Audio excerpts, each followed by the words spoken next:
Salut l'équipe, notre numéro 1 de draft français d'il y a 2 ans a été transféré pendant qu'Erwan se fend la poire. Si vous êtes en podcast, branchez-vous sur YouTube bien sûr. Mais donc on est là Erwan puisque Zachary Isaché a été transféré.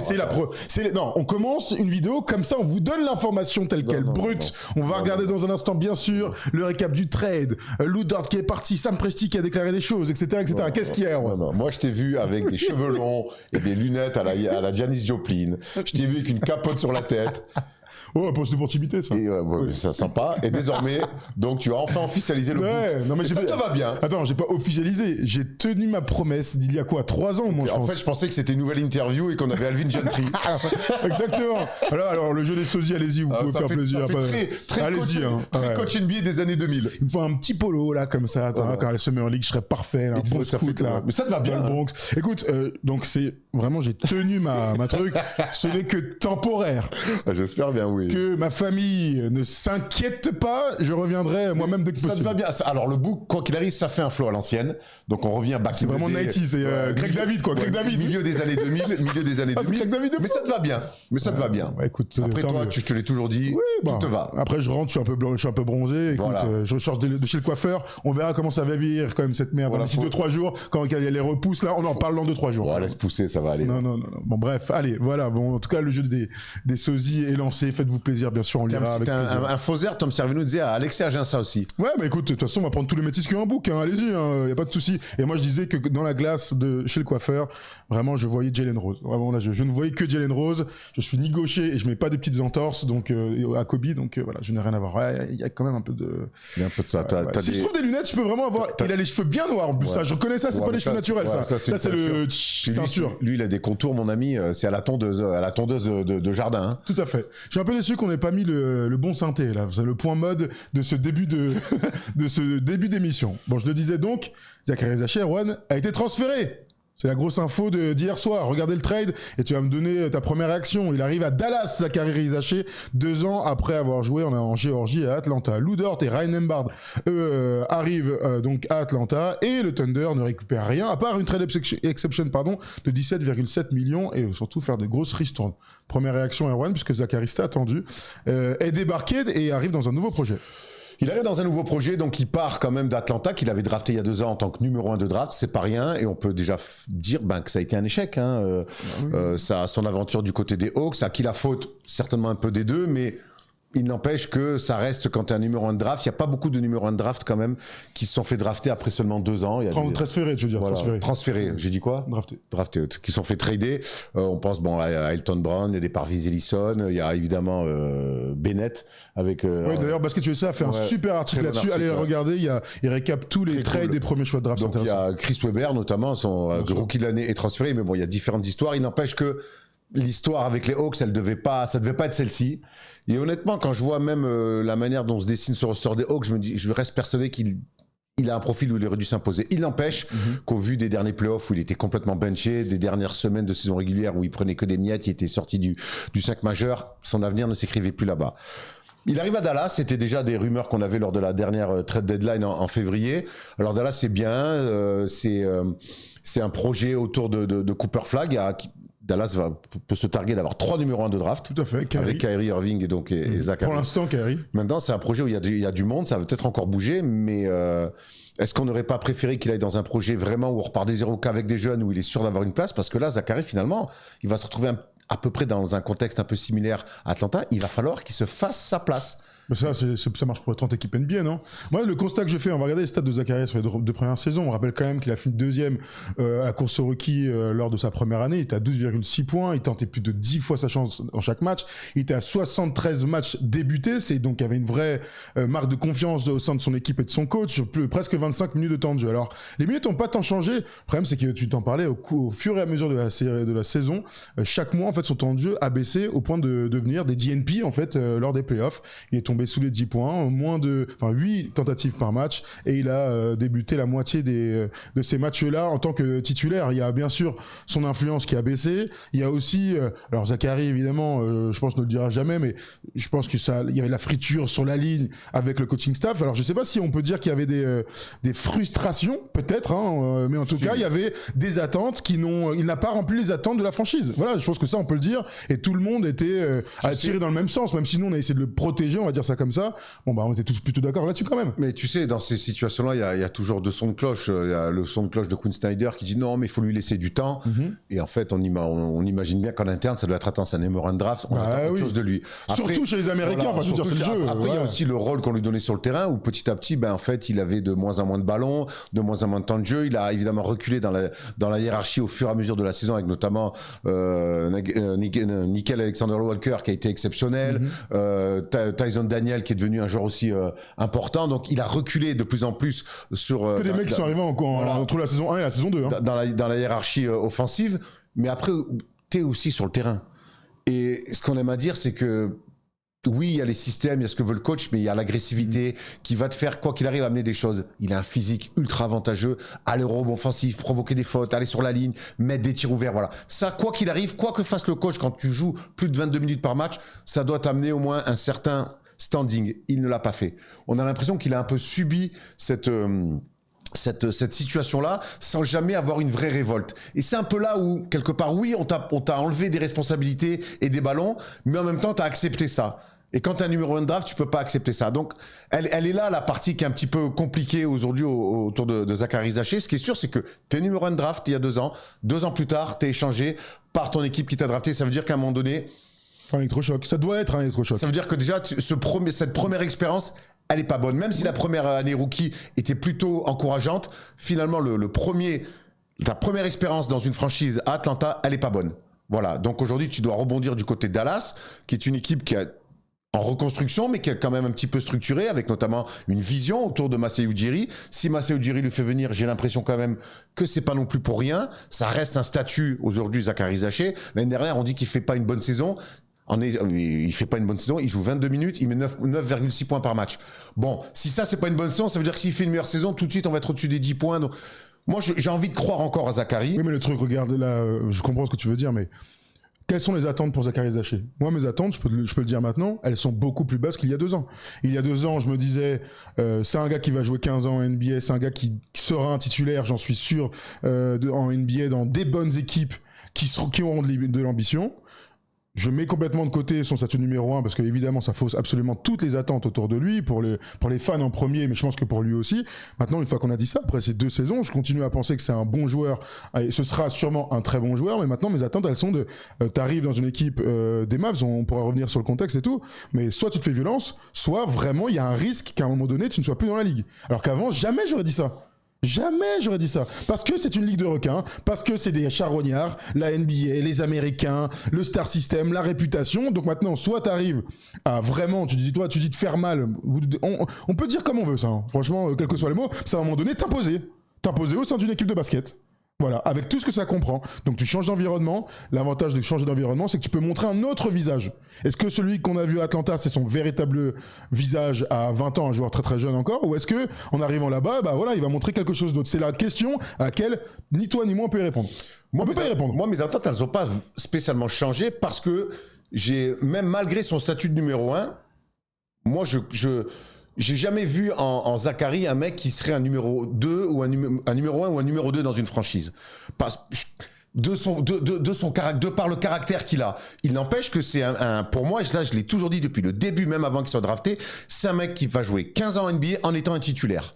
Ça, c'est sur l'aspect purement basket, sur ses qualités intrinsèques de basketteur, ses qualités physiques. Pour moi, il a ça en bagage, il a ça en lui, et il peut jouer 15 ans en sifflant NBA, en étant un titulaire, en faisant des choses qu'il maîtrise, défendre, aller au rebond, mettre dedans et progresser un petit peu balle en main. Pour moi, il n'y a aucun problème. Maintenant, il y a un aspect psychologique. Ouais, mais ça fait autant partie du reste. Oui. Enfin, je veux dire, on peut pas l'enlever. Maintenant, il y a un aspect psychologique qui arrive. Certes, il change de contexte, mais quand je regarde l'effectif des Mavs, qui devrait quand même bouger, parce que si tu fais venir Zachary Zaché, on pense à PJ Washington, on imagine que ça va. Daniel Gafford aussi sur le départ, Klay Thompson. Voilà, donc Klay Thompson, donc ça va quand même bouger par rapport à aujourd'hui, où ça me paraît quand même assez bouché, ou en tout cas la concurrence va être énorme. Mais Zachary, il faut qu'il rajoute à toutes ces qualités intrinsèques qu'il a, et on sait que c'est un bosseur, il faut qu'il rajoute un truc là-dedans, où même si tu te lèves à 6h du matin pour aller à la salle t'entraîner, ça sera pas suffisant. Il faut un truc de... Voilà, je suis méchant. Ça va vite, les gars. Je suis méchant. Moi, je pense que le fait d'arriver dans une franchise où il y a Cooper Flagg qui va qui est un numéro 1 de draft, qui va prendre toute la responsabilité, toute la lumière d'un numéro 1 de draft, ça peut peut-être l'aider. Mais là encore, pour moi, on rentre dans des considérations de dire où on veut le protéger. Aujourd'hui, il faut plus le protéger. Aujourd'hui, il faut qu'il y aille torse nu, avec entre les barbelés, qui s'accroche, que ça saigne, mais au moins que Zachary, avec les qualités, le physique qu'il a, il s'impose vraiment en disant je suis un joueur titulaire dans une équipe NBA et je dois y rester 15 ans. Ce qu'on ne souhaite pas en tout cas, c'est qu'on parle de Zachary comme un bust. Moi, c'est vraiment, maintenant j'en suis c'est la crainte puisqu'il a été transféré. C'est ma crainte.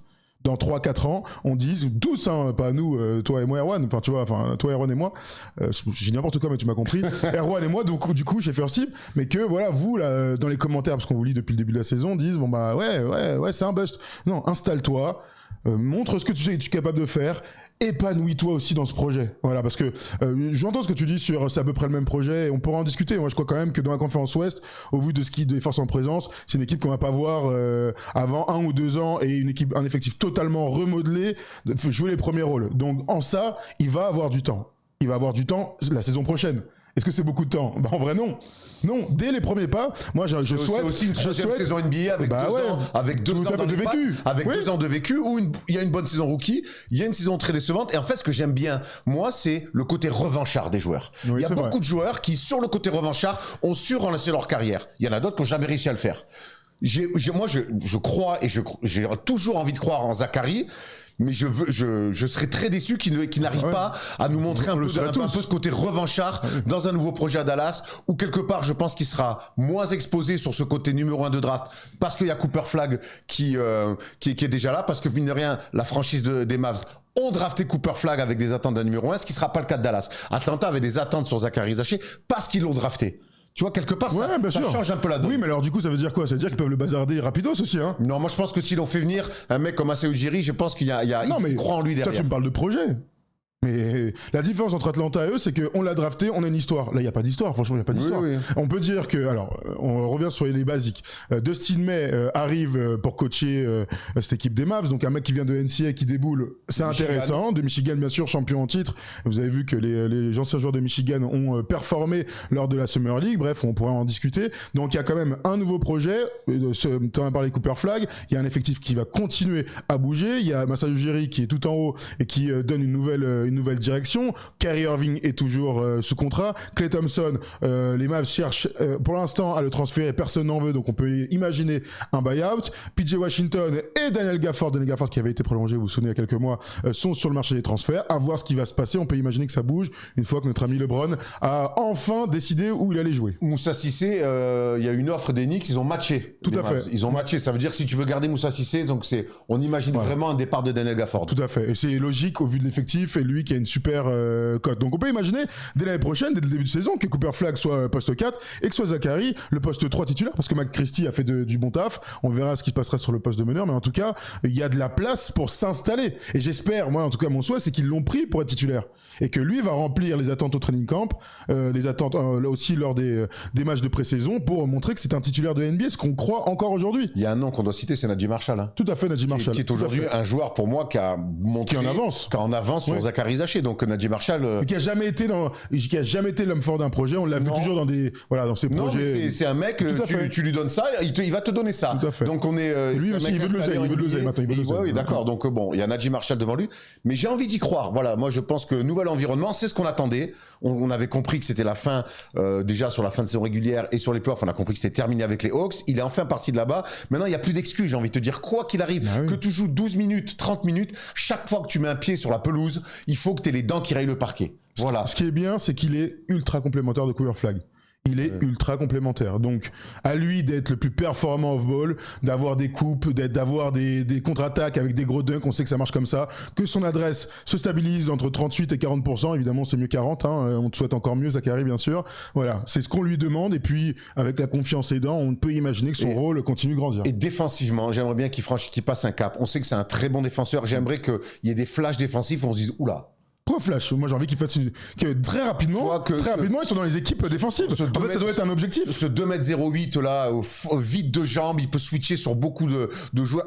J'aimerais aussi que défensivement, tu vois, très vite, il y ait des articles qui pop en disant le step-up défensif de Zachary. C'est une de ses qualités. Je trouve qu'elle est pas assez mise en avant. On le voit pas assez. Je dis pas que c'est un mauvais défenseur. Je dis qu'il peut être encore meilleur défenseur. Je reçois un message de Tom qui apparemment commence les émissions avec First Team. Erwan a dit quand il met le pied sur la pelouse. Mais Erwan il dit toujours ça même pour le basket. Enfin, Tom Monsieur Ravino. Il dit toujours ça, Erwan. Ça fait 7 ans qu'il est là, donc je dis toujours oui, le pied sur le parquet, le pied sur la pelouse. Il dit toujours ça, Erwan. Ça nous fait faire une petite passerelle avec le foot. Bon, c'est toujours rigolo. Bah oui. Le pied sur le tatami, j'aurais pu dire, tu vois, voilà. C'est beaucoup moins drôle. C'est beaucoup moins drôle. C'est pas les JO. On s'en branle du judo. Arrête, il y a bientôt l'événement à la Core Arena. Non, pas du tout. C'est pas grave, ça nous rapporte le grand slam. Et puis je vais me faire casser la gueule. C'est vrai. On adore le judo. Bref, je t'embrasse, Tom, bien sûr. Est-ce qu'on peut revoir, s'il te plaît, ensemble? Je te jure, mais vraiment dit ça. J'ai pas d'oreillette, sinon il me l'aurait dit dans l'oreillette. On peut revoir le récap du trade, s'il te plaît, cher Tom Serravino, pour vous montrer et parler de la suite aussi parce que c'est intéressant.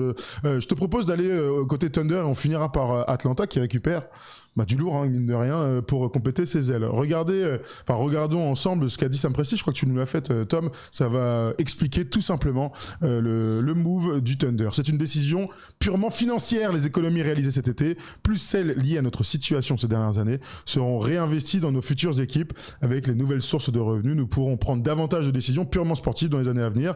Il a aussi ajouté que, avec ce départ d'un gars ultra important, non drafté, une histoire exceptionnelle, champion NBA, l'un des gars les plus importants au sein du vestiaire, eh bien, leur marge vis-à-vis des autres équipes, avec le départ, bien sûr, d'Aaron Wiggins et Joe Harris. Isaiah Joe. Pas du tout Joe Harris, Isaiah Joe, merci. Eh bien, l'écart avec les autres équipes et leur marge d'erreur se réduit aussi. C'était attendu, on savait que Ludort était annoncé sur le départ après avoir cette team option, ajoutée.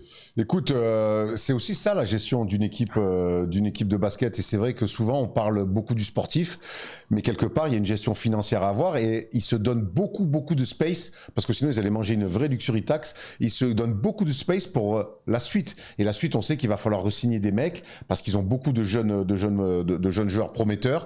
Il va falloir aussi, on voit aussi sur les secteurs intérieurs avec Hartenstein, il va falloir aussi envoyer du blé. Ils se laissent une marge de manœuvre et donc faut faire des choix, et c'est aussi ça le haut niveau, c'est que la belle période où tout le monde a des contrats rookies, elle dure pas. Et c'est pour ça que les Spurs l'année prochaine, l'année elle va déjà être importante avec des contrats de mecs rookies, t'auras pas encore de choix à faire. Donc c'est bien vu, et comme d'habitude ça leur laisse pour la suite un petit peu plus de manœuvre. C'est important de pas avoir pieds et poings liés pour la suite. Surtout si t'es à Oklahoma City. Avant de continuer à discuter de tout ça, NordVPN est le sponsor de cette vidéo, donc on est ravis de vous donner les petits tips d'Erwan d'ailleurs pour nous rejoindre chez NordVPN. Le partenaire de cette vidéo, vous le connaissez bien, c'est NordVPN. Si comme moi, vous galérez avec toutes les histoires de chaînes et d'abonnements, ou que vous comptez regarder la Coupe du Monde depuis l'étranger avec un cocktail en bord de plage, ah ouais, la chance, hein. Eh bien NordVPN, c'est la solution. Tu changes juste ta localisation virtuelle et tu accèdes à toutes les chaînes américaines, brésiliennes, italiennes, avec une qualité nickel et souvent sans pub. Et pour les soirées où il n'y a pas de match, NordVPN, c'est aussi le meilleur moyen d'accéder au catalogue Netflix, Disney+,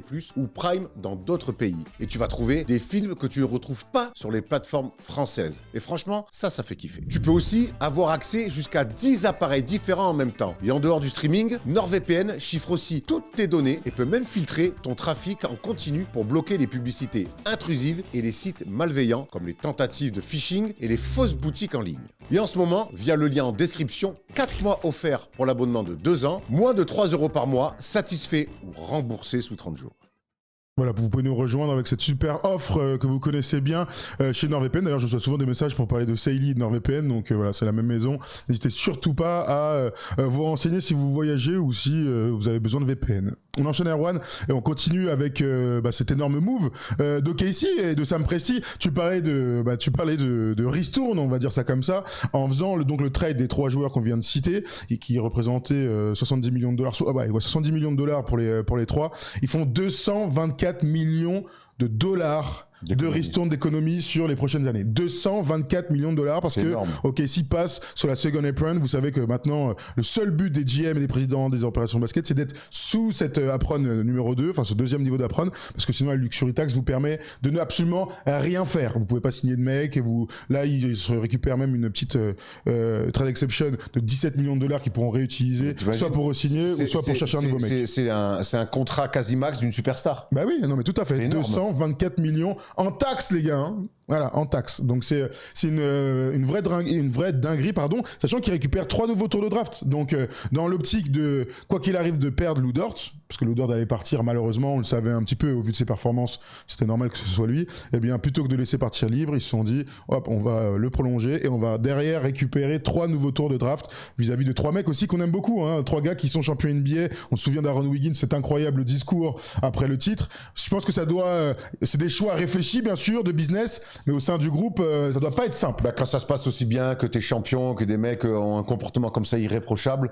Après, sur les playoffs de la saison dernière, ils étaient clairement... Ils ont fait passer devant tous, hein. Que ça soit Wiggins, il était complètement benché, ou Lou Dort, il a été loin quand même des playoffs qu'il a pu faire l'année d'après. Peut-être qu'aussi il y avait une certaine fin de cycle, ou peut-être qu'ils se doutaient qu'ils allaient partir pour un jeune joueur comme ça. Écoute, en tout cas, ils atterrissent tous les deux en même temps, que ça soit Aaron Wiggins ou Lou Dort, et Atlanta, je pense qu'ils ont fait un bon coup. Ouais, un bon coup pour Atlanta. On en parle dans un instant. La dernière chose que je voulais dire, c'est que donc Jalen Williams, SGA bien sûr, et notre grand Chet Holmgren ont des contrats max, et donc voilà, t'as des énormes contrats. Derrière, tu dois pianoter autour. Vous vous rappelez qu'Isaiah Hartenstein, après avoir signé 87 millions de dollars en provenance de New York, avait prolongé pour 75 millions de dollars pour 2026-2028. Ça permettait de réduire un petit peu, il a accepté de réduire un peu son salaire. Il est bien sympa, lui, Isaiah Hartenstein, mais il a bien raison, et donc cette équipe sera toujours contender pour la suite. Dernière équipe donc, les Hawks perdent leur numéro 1 draft, c'est vrai, mais ils récupèrent donc Lou Dort, un défenseur féroce et un joueur d'expérience maintenant, on peut le dire. Hein. Bah, c'est sûr que tu perds. Et Ryan Nembhard, je le dis aussi. Tu perds un numéro 1 de draft avec lequel tu t'arrives plus à te projeter, et tu récupères quelque part un jeune joueur encore, parce que Lou Dort est encore un jeune joueur, et un mec a de l'expérience. Moi, je trouve que dans des nouveaux projets autour de Jalen Johnson, ce qui va se passer aux Hawks, rajouter des mecs qui ont 27 ans, qui ont l'expérience d'être champion NBA, on pense évidemment aussi à Wiggins. Mec, je trouve que c'est très intéressant. Alors là, le casse-tête, il est un peu important, parce que tu vois, Lou Dort, là, sur le banc, je suis pas persuadé qu'il commence. Non, moi non plus. Sachant que Nickel Alexander-Walker était excellent en 6e. Je suis pas persuadé que Lou Dort commence sur le banc. Il a pas un profil de mec à sortir du banc. Il n'empêche que ça fait beaucoup de profondeur. Sur le poste 5, ça manque peut-être de taille, mais c'est des mecs plutôt talentueux, avec pour amener du spacing aussi. Et Jack Landale, ils l'ont re-signé, vous vous souvenez, alors qu'il était bon depuis son arrivée. Un très bon. Et Okongwu est un titulaire de NBA, malgré ce qui s'est passé dans la saison, c'est un titulaire de NBA. C'est un titulaire de NBA, mais de quelle équipe? Voilà. Mais un titulaire de NBA, c'est dire, il y a plusieurs trucs. T'es une star, t'es un all-star, c'est un titulaire de NBA, c'est-à-dire c'est un gars, c'est une valeur sûre. Tu vois, comme Clint Capella pendant des années, bah ouais, t'es pas all-star, mais si t'as le bon meneur de jeu, tu peux frôler l'all-star game. Hein. Écoute, ils repartent avec CJ McCollum, qui a montré de bien belles choses, qui sécure ce poste-là. Oui, je pense que Kingston Fleming, c'est leur choix leur haut choix de draft au poste de meneur. Il y a beaucoup d'attentes autour de lui, parce que CJ n'est plus tout jeune, hein, même s'il a été bon. Tu vois, mais en fait, j'aime bien l'idée vraiment d'avoir Alexander Walker, qui, au vu de ce qu'il a fait la saison dernière, sera le leader du second unit. Non, ça a vraiment de la gueule. C'est une équipe, c'est pas très bling bling, mais par contre, c'est très solide. Ouais, tout à fait. Tu sais ce que je pense de Jalen Johnson et de ce qui va devenir. Bien sûr, et ils doivent valider la belle fin de saison, et depuis le départ de Trae Young, et cette qualification en playoff, même si c'est l'équipe qui a fait le plus bégayer quand même les champions en titre. Hein. On n'oublie pas ça. Ouais, sur 3 matchs. Hein. C'est l'équipe, littéralement, mais c'est factuel. Parce que derrière, ils sont toujours assis sur un coussin depuis. T'as raison, mais regarde, c'est les seuls qui ont mené contre eux. C'est les seuls qui ont mené contre les Knicks dans tous les playoffs. À quel prix? Mais non, mais c'est un constat, vous en faites ce que vous voulez, c'est une information que je vous donne. Que tous les joueurs des Hawks qui ont fait les playoffs, le chou-fleur, il est pas dans l'assiette. Hein. Ça, c'est sûr. C'était il y a très longtemps, mais c'était à 3 ans, ce premier tour des playoffs. Mais voilà, c'est juste factuel. C'est la meilleure équipe contre laquelle a joué les New York Knicks. Dans l'Est, hein. Mais même dans les Spurs, gros. 4-2, c'est vrai. Quel 4-2, gros? 4-1, Erwan. Non, mais 4-2, eux, ils ont perdu. Mais oui, c'est ce que je te dis, c'est la seule équipe, c'est la meilleure équipe. Voilà, contre qui ils sont tombés. Donc voilà, et on verra de toute façon pour les hiérarchies, Quinn Snyder en discutera, je pense, dans le training camp. Mais oui, on peut imaginer que Dyson Dali a Lou Dort dans les ailes pour entourer CJ McCollum, le manière de ballon, et Jalen Johnson qui est en plein essor. Mais tu vois, les fans des Hawks doivent être contents. Et Aaron Wiggins aussi, bien sûr. C'est intéressant parce qu'à la création, t'as quand même cette espèce de combo là qui est CJ McCollum, et surtout on l'a vu l'année dernière et ça fait 2 ans même maintenant, Jalen Johnson qui est quand même un énorme créatif aussi, très fort à la passe. Donc en fait, t'as 2 créateurs, un poste 1, un poste 4. On sait que c'est ce basket moderne là où quand on arrive à avoir des postes 4 stretch, fort dans la création, qui peut jouer des pick and roll, qui peut en poser, qui met dedans, qui drive. Moi, attention à Atlanta, je te dis, c'est pas le plus bling bling de tout ce qui se passe cet été, mais ça me paraît très solide. C'est très solide, on est plutôt d'accord, et on leur souhaite un meilleur avenir qu'Orlando. Quand on fera les previews, vous vous souvenez, la hype d'Orlando et tout ça, je leur souhaite, eux, d'être vraiment dans le top 4 à la fin de la saison prochaine pour continuer cette progression. Banchero ou Jalen Johnson? C'est un bon tu préfères, à laquelle vous allez répondre. Et vous nous dites dans les commentaires. Ouah, impossible. Je me laisse encore 2 minutes. Je crois que je préfère Jalen Johnson. Non, mais ça, tu le préfères. Mais c'est qui le plus fort? Ah, oui. Moi, j'ai les préférences. Eh gros, ça va 2 minutes. Non, moi, je crois que je vais sur Jalen Johnson. C'est bon. Hein. C'est bon. Aujourd'hui, il n'y a aucun doute sur le fait. J'ai déjà une blague catastrophique que je ne veux pas dire. D'accord. De notre joueur préféré qui est malheureusement décédé. J'ai fait une blague horrible, mais je ne la dirai pas. Donc, non, il y a un truc que j'ai oublié de vous dire. Puisque du côté de nos amis de Dallas, bah ouais, Dallas se européanise. Oui. On aime les histoires comme ça. Oui, Biberovic, qu'on a vu en Euroleague ces dernières années. Et là, Santi Aldama vient d'arriver de Memphis. Sergio De Area, qu'on a vu très bon lui aussi pendant cette Summer League. Et donc, Zachary Zaché, 4 Européens déboulent. Ça, c'est les trucs qu'on aime. On sait pas si ça va payer, mais on aime. Massa Ujiri, il a toujours un œil sur l'extérieur. Alors, Tariq Biberovic, ça va être plus un poste 3-4 qui va shooter. Il est où, j'ai pas vu. Ouais, oui, c'est un 3-4. C'est un 3-4 qui va. Oui. Énorme shooter. Shooter. Après, maintenant, sur la vitesse et la verticalité NBA, je demande à voir, mais bon, c'est un mec qui a un bras terrible, hein, Tariq Biberovic. Et puis Sergio De Area, c'est vraiment un meneur à l'ancienne, passeur lui aussi. Il faudra avoir le cap sur de la vitesse et le cap physique. Mais après, c'est un basketteur déjà hors pair. Hein. Tout à fait. Mais sachant qu'il est espagnol, on peut quand même dire qu'il est champion du monde. Bravo à lui. Et je me disais, mais qui est ce gars? Parce que j'avoue, j'ai jamais entendu parler de ce gars. John Poulakidas. John Poulakidas. Alors, comme son nom l'indique, il est né à Naperville dans l'Illinois. Bon, j'en imagine bien sûr qu'il est passé à Yale, voilà, un non drafté en 2025. Il était aux Clippers de San Diego et est arrivé aux Mavs. Voilà, pas sûr que ce soit lui le titulaire du poste. Voilà, maintenant que j'ai dit ça, ça va devenir un joueur All-Star à surprise générale. C'est ce qu'on adore. Bon, voilà pour les petites infos du jour. Alors merci déjà pour le soutien et tous vos bons messages quant aux entretiens entre Evan Fournier il y a une semaine et là Eli Okobo, Mathieu Strazel aussi il y a quelques temps, mais je sais que Eli son interview a beaucoup plu, Aaron. Hein. Ouais, ben c'est des bons clients. C'est comme avec Evan, on sait que quand ces mecs-là ils viennent, ils sont contents de venir. C'est toujours pareil, hein. Quand les gens sont contents de venir, qu'ils ont des choses à raconter, et puis nous on se régale. On a tellement de choses à leur dire. Il y a l'interview de Mathieu qui arrive aussi qui va être très cool. Il y a on fait Andrew, il y a celle de Edwin Jackson que je me suis réécouté. Elle est bien. Ouais, c'est fantastique. C'est des histoires de vie, des carrières incroyables, donc avec des profils chaque fois différents. Donc voilà, c'est vraiment notre petit kiff de cette période-là de l'année. Et on sait que c'est le vôtre aussi. C'est vraiment parfait à écouter, à siroter des cocktails en BDP, comme on dit, bord de plage, bord de piscine. Vous faites comme vous pouvez. Bravo aux Warriors qui ont gagné la Summer League là avec notre gars de Michigan, j'en parlais tout à l'heure, là, Dustin May. Il a quand même fait, grâce au talent des joueurs, mais à eux aussi, 4 joueurs ont été draftés au premier tour côté Michigan. Et c'est le Yaxel Lendenborg qui gagne tout en ce moment, qui est magnifique visiblement et qui est arrivé avec une belle bouche. T'as vu Draymond Green un peu qui a répondu parce que lui il arrive en disant je vais tout faire pour que LeBron arrive. Il adore Steph Curry, il a envie de vivre le rêve éveillé de tous les fans de 2K des années 2010. Donc voilà, bravo aux Warriors pour cette victoire en Summer League, une Summer League qu'on a bien suivi. Ouais. Non, c'est une blague. Ah non, mais moi j'ai regardé, c'est de la merde. Hein. Moi je n'en peux plus de la Summer League. Honnêtement, on peut me dire ce qu'on veut, c'est de la merde. C'est pour voir les jeunes joueurs dans un bordel. Le Capharnaüm. C'est vraiment que quand t'aimes le basket, tu peux pas aimer la Summer League. En tout cas, lui, il a été bon. Je veux bien jouer. Alors oui, tu découvres certains joueurs, il y a des trucs. C'est important pour voir les jeunes joueurs. Voilà, on a vu Cam Boozer être bon. On a vu les Français être bons. Gérald a fait un match à 22 points, mais tu vois, je parlais un peu avec lui. Je dis alors la Summer League, c'est combien? Il fait c'est pas simple. J'aurais voulu faire un peu mieux, mais je fais c'est quand même la Summer League, c'est un bordel. Il y a des joueurs en fait, quand tout le monde veut se montrer, il y a pas de lumière pour tout le monde. Enfin, vraiment, c'est pas les meilleurs moments c'est pas le meilleur basket à regarder. Hein. Non, c'est sûr. Bon, en tout cas, les Warriors ont gagné. Voilà, je vous ai donné l'information brute. Vous en faites ce que vous voulez, chers amis. Bon, voilà, je pense qu'on a fait le tour. On se retrouve demain et tout au long de la semaine pour d'autres vidéos. Nous, on va essayer de tourner un maximum du mois d'août. Et après, on partira en vacances à la fin de la semaine en espérant que LeBron ait donné sa décision. Si il est en train de nous baiser, lui. Hein. Il est pas que nous, j'ai l'impression. Hein. Vous avez vu que la NBA a du mal à faire les programmes avec Prime et tout ça parce que c'est un peu la mouise. En tout cas, si, je vous le dis, hein, si LeBron donne sa décision dans cette semaine, on pourra avoir une vidéo. Si c'est la semaine prochaine, on se met un peu en péril. Non, mais on fera un truc à l'ancienne. Hein, un zoom, un truc. Un zoom à l'ancienne, frère. J'espère que ce sera d'ici la semaine prochaine. Voilà. On souhaite à tous une bonne semaine d'ailleurs, un bon lundi. Il fait plus frais à Paris qu'ailleurs. Et tant mieux. Comme ça, on respire un peu. Et bravo à l'Espagne d'avoir sauvé le football mondial. Et on adore Manu Ginobili, hein. Mais là. Le football mondial, on a dit. Ouais, c'est vrai. Et les Espagnols ont donc gagné 23 finales sur les 23 disputées depuis 2001. Je trouve que c'est une stade folle entre club et sélection nationale. Je trouve cette stade. C'est quoi, c'est un pays de sport, ça, Erwan ? On dirait. Plus que nous ? On dirait. Ils font pas de judo, c'est notre chance. Pas encore. Allez. Ils font pas de rugby non plus. C'est notre chance. C'est notre chance. Même si on n'est pas champion du monde. Voilà. Allez, on vous souhaite à tous une bonne semaine. Et puis à très vite, restez connectés. On vous mettra bien sûr ici ou là beaucoup de vidéos, comme toujours.